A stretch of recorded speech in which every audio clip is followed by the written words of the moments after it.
What's up, YouTube? This is your girl Megan. Welcome back to my channel, the Hood Astro Queen, to all of my returning subscribers.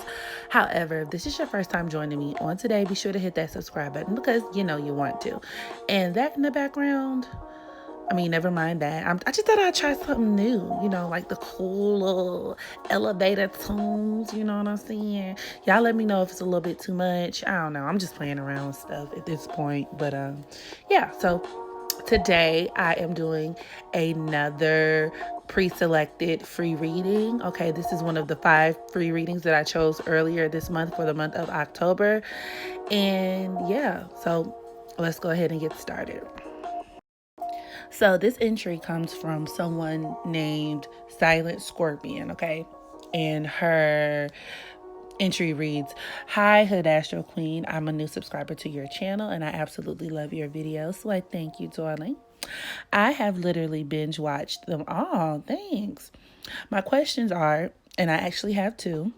So the first question is, why in the hell do I keep attracting relationships with men who just want to drain me of my physical resources / have bad money management problems? It's almost like they feel entitled to my shit. You know what I mean. Should I just be on my own forever and forget about dealing with men and concentrate on my own emotional needs, as I do have Aries or an Aries North Node in the 4th house? My second question is that I've also noticed that there's an ongoing theme of having issues with women in the workplace, and these women are always from an Asian background. It's almost like an intense boiling hate coming from both parties, and I'm really trying to figure out if there's anything in my chart that details some type of karma in relation to this ethnic group, okay? Cheers, darling, Silent Scorpion. Okay, so you were born on November 1st, 1987 at 8:04 a.m. in London, England. Okay. Which makes you a Scorpio sun, Pisces moon. So I actually saw a few interesting things in your chart. So addressing your first question as it pertains to these men, right? You said you were attracting men who pretty much felt entitled to your shit and had nothing else going for themselves, right? So first things first, your Scorpio sun is conjoined to your Pluto in your 12th house. Okay. And this could absolutely deal with you attracting men who are leeches, men who are parasitic in nature. Also, with Scorpio and Pluto dealing with other people's money, this placement could also definitely point towards what's making you a prime target for these men, and men who are looking to drain you of your resources.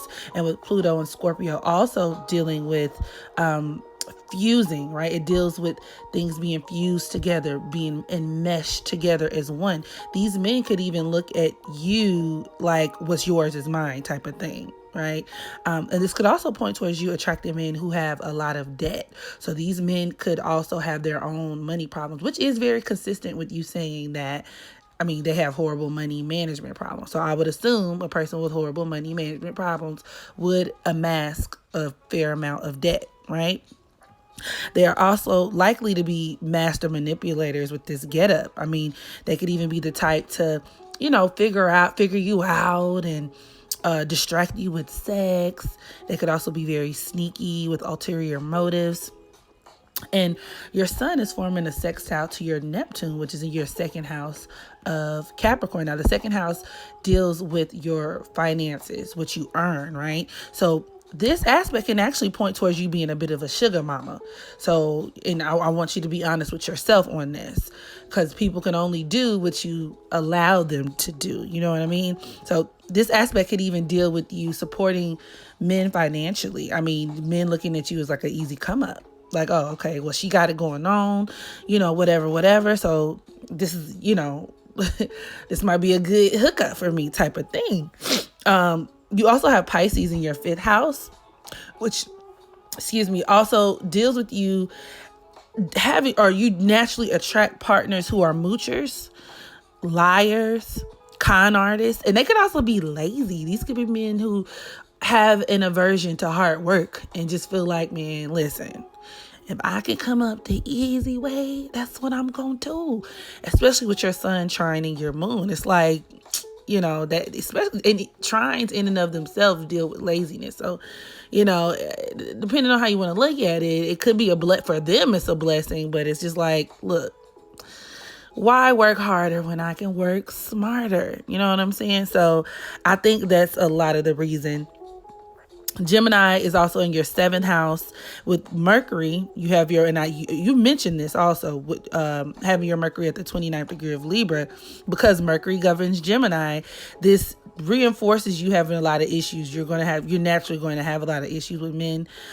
These men could also be cheaters. They could be living double lives. They could be liars. And it could also point towards you having a bit of a self-esteem problem, which is something that should be examined as well, And this is just something that I feel like all women in general need to do before they actually get back into the dating game, or once you experience a string of failed relationships for whatever the reason may be, to sit and examine yourself in areas where you're content, or maybe areas where you are not content within yourself, and really examine these patterns. So, that's something for you to kind of reflect on as well. You also have Mars in the 11th house, and your Mars is in the sign of Libra, and this placement can bring about a person who attracts men, or a woman specifically, I guess, who attracts men who have issues being self-reliant. Okay, so this also reinforces you dealing with these certain type of men who are moochers, who are dependent upon you, because Mars in Libra could produce a person who needs other people to get by. Okay, in place in the 11th house, these dudes could have a history of getting hookups. They deals with that entitlement as well. That 11th house can absolutely deal with them feeling entitled. So, and that's probably why, because they've always been used to it, right? It could potentially point towards you having a tendency to want relationships very badly too. And with you being a Libra South node, that is very consistent with that. However, your Aries North node, as you kind of touched on, so you hit the nail on the head there, is going to not necessarily require you to just be on your own, but it's going to require you to operate from a sense of selfishness. And of course, when you hear the word selfish, a lot of people associate that with negativity and view it as a bad thing, when in actuality it just means your needs need to be put first, and this is also reinforced with you having your Jupiter in your 5th house of Aries. And the 5th house is the house of dating and romance. It's also the house of self-expression, and Jupiter in Aries tends to bring about a need for self-actualization. But, placed in the 5th house, it's going to require you to navigate relationships and just approach dating from a perspective of, how am I going to get what I want from this? And this is not to say that you have to use other people, or, objectify other people in some type of way, or try to get over on other people so they don't get over on you first. But it's simply just saying that if you are not benefiting from a particular situation first and foremost, then it should cease to exist. There's nothing else to discuss. And so I feel like carrying that mindset with you moving forward would definitely help you out big time in your relationships. So I'm not going to say, oh, you should just be on your own and do your own thing necessarily, because I don't believe for that to be true. But I do believe that really getting to know who you are as a person outside of a relationship is very important. That's definitely very much in line with that Aries North node. But when you are prepared to date again, you need to boss up. Aries is the boss. Okay?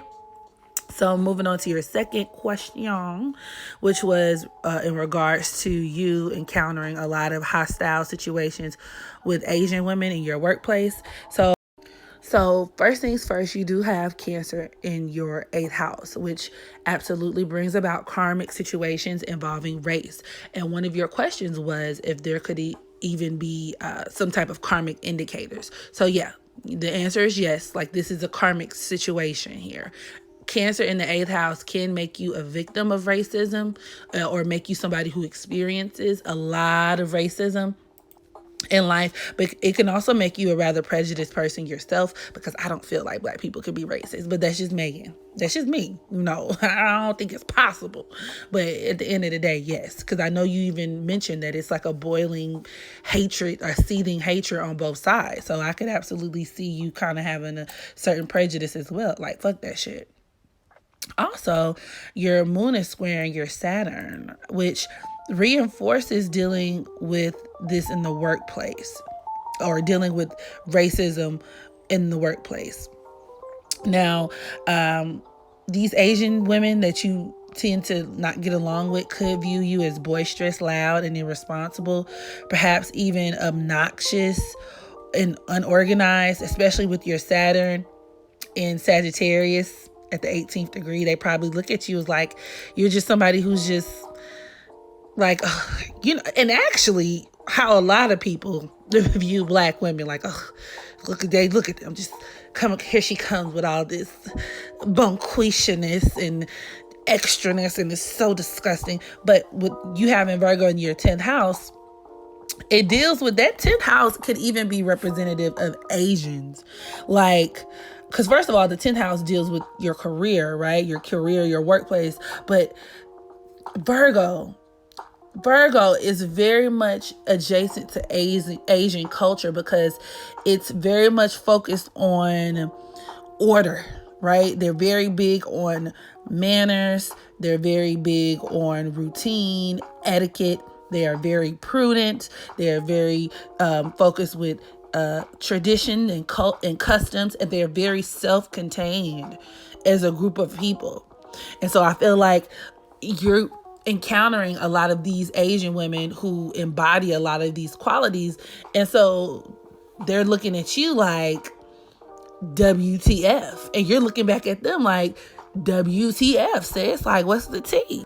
And with Mercury governing Virgo, remember your Mercury is at the 29th degree, and that number 29 does deal with race. So this further reinforces you having issues or racial issues within the workplace. And then also with Mercury governing Gemini as well, Gemini is actually in your 7th and 8th house. So it's like, once again, reinforcing that race thing. But it could also deal with where you're going to have enemies of other races. So, just be mindful of that. And yeah, girl, I mean, look, I don't know, man. I guess just do what you gotta do. Okay, but you were wondering if there were any karmic implications. Yeah, all of this is karmically induced. So, handle it the best way you can and keep your head up, girl. So, yeah, this concludes my reading, and you guys enjoy your Saturday night. All right, make sure you practice unconditional self-love so that you can love others. And until the next video, I holla.